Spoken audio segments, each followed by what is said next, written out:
جب یہاں مسلمان نے یہاں مارا ہے اور کچلا ہے اور زندہ آگ میں جلایا ہے، پھر بات ختم ہو گئی، میرے دل کے اوپر سے وہ احساس ختم ہو گیا۔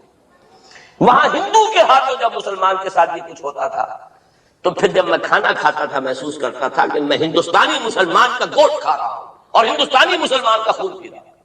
یہ ہمیں عیش جو یہاں حاصل ہے، جو آرام حاصل ہے، جو ہمیں یہاں پر سہولتیں حاصل ہیں، جو معاشی اس کی کاسٹ پر ہے، اس نے آپ کو یہ ملک لے کر دیا اور آج تک اس کی قیمت ادا کر رہا ہے، اور ہم جو ہے عیش کر رہے ہیں، گلچھرے اڑا رہے ہیں۔ یہاں جس کے پاس 2 پیسے ہو گئے برقع اتار کے اس نے پھینک دیا، یہ معلوم ہوتا ہے کہ یہ تو مفلسی کو چھپانے کا ذریعہ تھا۔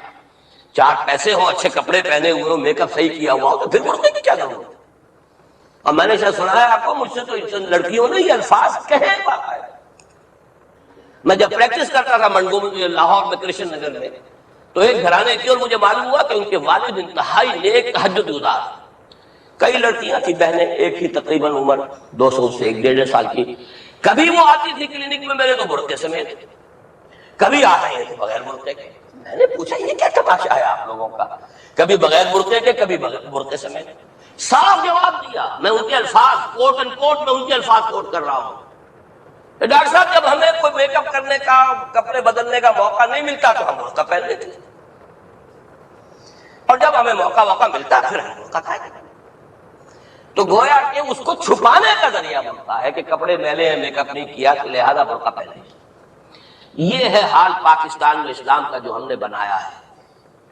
تو میں جو کچھ دیکھ رہا ہوں وہ یہ ہے کہ ہندوستان میں تو قیامت، اب وہاں جو آفیشل فیگرز ہیں 1000 1200 کتنے ہیں، لیکن کم سے کم 10,000 آدمی، اور اب یہ چین ہے فسادات کی۔ کل کے اخبار میں احمد آباد کی تھی، کبھی کہیں ہے کبھی کہیں ہے، اور واقعہ یہ ہے کہ تبصرے یہ ہو رہے ہیں کہ ہندو فنڈامنٹلزم از آن دی رائز۔ یہ جو کچھ ہوا ہے، جتنا بھی اس کے اندر ان کو گرایا گیا ہے، ان کی حکومتیں گرائی گئی ہیں، اس سے انہیں تقویت حاصل ہوئی، they are getting stronger and stronger۔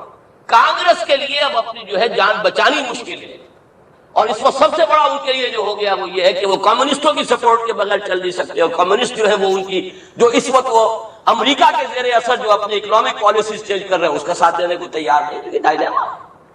جبکہ ادھر جو ہے وہ بالکل جو ہندو ذہن ہے وہاں کا ریوائولسٹ ذہن وہ پوری طریقے سے پایا۔ تو اب اس وقت میں اس کے حوالے سے عرض کر رہا ہوں کہ ہندوستان اور پھر پاکستان کو علیحدہ نہ سمجھیے، اس لیے کہ ہندوستان کو اگر انہوں نے مسلمانوں سے یا اسلام سے خالی کرا لیا تو پھر ان کے بعد ان کا ٹارگٹ جو ہے پاکستان تو ہے ہی ہے، ہم تو ان کے ٹارگٹ نمبر 1 ہیں۔ ذہناً انہوں نے کبھی پاکستان کو تسلیم نہیں کیا، اور ہمارا ساتھی ہے کون؟ اللہ پر تو نہ یقین نہ اس سے ہمارا تعلق، جو معاملہ نہ دارت سخن آشنا نہ باشد۔ اللہ سے تعلق کیا ہے؟ اللہ سے کون سی دوستی ہے؟ اللہ کیوں ساتھ ہے ہمارا؟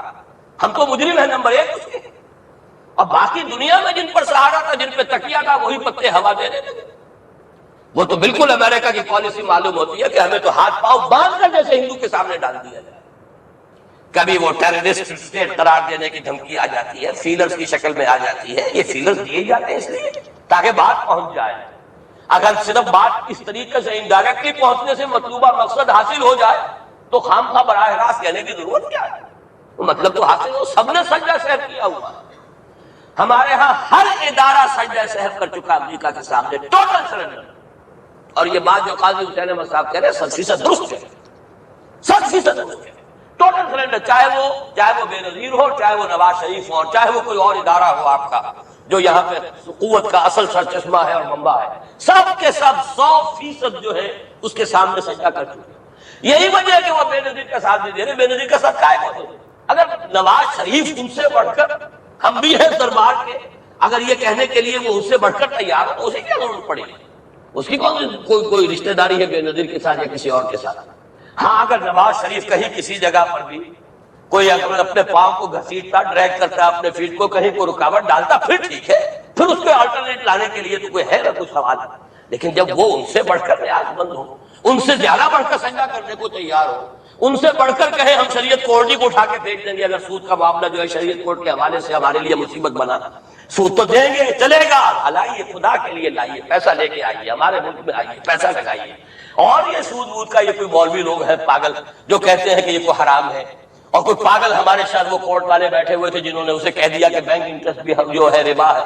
باقی آپ ہم سے کوئی ڈر نہ رکھیے، میرے اسلام کو اب قصہ ماضی سمجھو، ہنس کے وہ مس بولی کہ پھر مجھ کو بھی راضی سمجھو. سیدھی سیدھی بات ہے، جھگڑا تو اسلام سے تمہارے سے تو نہیں، نہ بے نظیر سے جھگڑا ہے اور نہ نواز شریف سے جھگڑا ہے، جھگڑا اسلام سے. اس حوالے سے بہت برا وقت آ رہا ہے، اور اس میں ایک پہلو میں اور چاہتا ہوں کہ آپ حضرات کے سامنے بیان کروں. پوری دنیا میں تو فنڈامنٹلسٹ مشہور ہو گیا مسلمان، پوری دنیا کا ذرائع ابلاغ لگے ہوئے ہیں. اصل فنڈامنٹلزم جو ہے، بلکہ دو باتیں عرض کر دوں، ریشزم پوری دنیا میں بدنام گالی، اور اصل ریشسٹ ملک اسرائیل، اسے کوئی کچھ نہیں کہتا، اس لیے کہ وہ مذہبی ریاست نہیں ہے، وہ تو بلکہ یہودیت ہے ہی نسلی مذہب. ساؤتھ افریقہ کیا ہوگا، کوئی نسل پرست قوم یا نسل پرست ملک، وہ تو کچھ بھی نہیں تھا. اصل جو نسل پرست ہے وہ تو یہودی، انہیں کوئی کچھ نہیں کہہ رہا. ریشسٹ وہ فنڈامنٹلزم اصل جو چلا ہے وہ ہندوستان میں چلا ہے، بدنام پوری دنیا میں مسلمان ہو گئے. لیکن اب اس کا میں بلیم نہ امریکہ کو دے سکتا ہوں نہ کسی اور کو. یہ تو احباب سبا ہی ہمارا اپنا کیا دھرا ہے. میں آپ کو ایک حوالے سے بتا دینا چاہتا ہوں، ہمارے ہاں علامہ مشرقی اٹھے، چپ راس چپ چپ راس چپ اور بیل چاپ پورے ہندوستان کو دہلا دیا، دہل گئی زمین ہندوستان کی، راس کماری سے لے کے درخت ہے. اور بڑے بڑے نوٹیبلز، یہ تحریک اتنی عظیم تھی، اتنی آرگنائز تھی. آپ کو معلوم ہے یہ تاجپور برادران جو ہے، دونوں بھائی جو تھے، یہ خاکسار تھے، بڑے بڑے لوگ، سندھ میں، فرنٹیئر میں، پنجاب میں، ہر جگہ پر، اور ایسی زبردست آرگنائزیشن، بالکل ملٹری والی، ان کے سارے قواعد ملٹری کے.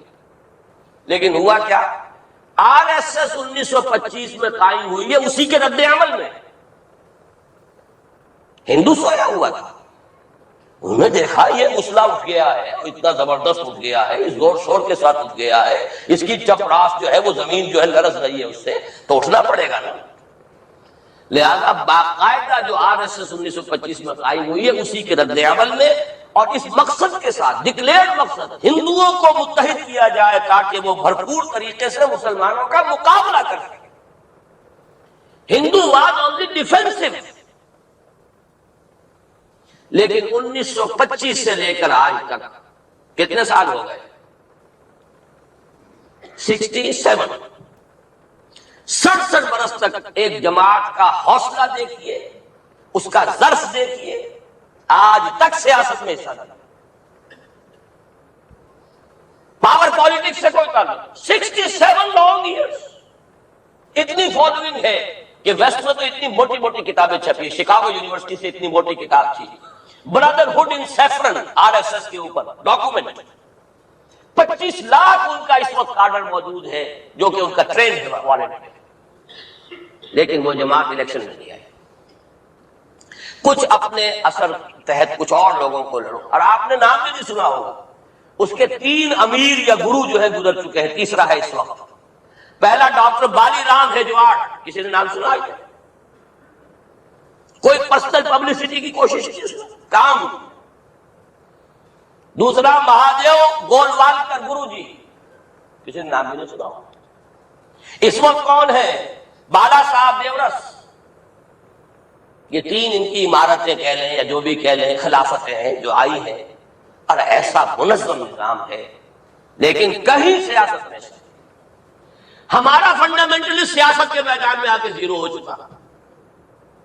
پہلے تو علامہ مشرقی اٹھے تھے، وہ تو ویسے ہی ایک جوش کے اندر آ کر ایک خاص جذباتی کیفیت میں اپنی موومنٹ کو کال آف کر کے بیٹھ گئے. 10 لاکھ آدمی، غالباً 10 لاکھ کی فگر تھی، 10 لاکھ یا 1 لاکھ جتنے بھی تھے، میں فگر کے بارے میں نہیں کہہ سکتا، دلی میں جمع نہیں ہوں گے تو میں پارٹی کو ڈسبینڈ کر دوں. وہ چند افراد کی کمی رہ گئی تھی اس فگر سے، تو اسی غصے میں آ کر پارٹی ڈسبینڈ ختم. اب وہ خاکسار ہمارے ہاں تو رہ گئے، کبھی کسی خاص سیریمنی کے موقع پر کچھ سلامی دینے کے لیے چپراس کرتے آ جاتے ہیں بیچارے، وہ ان کے تو کوئی نام و نشان بس اس معنی میں ہے کہیں. اللہ اللہ خیر. اصل فنڈامنٹلسٹ آرگنائزیشن جماعت اسلامی ابھری، لیکن اس نے پاکستان میں آتی پاور پالیٹکس کے اس میں اندر اپنے آپ کو دفن کر کے زیرو کر. وہاں یہ معاملہ ہے. یہ ہے اصل میں جو فرق آپ کو سمجھنا ہے.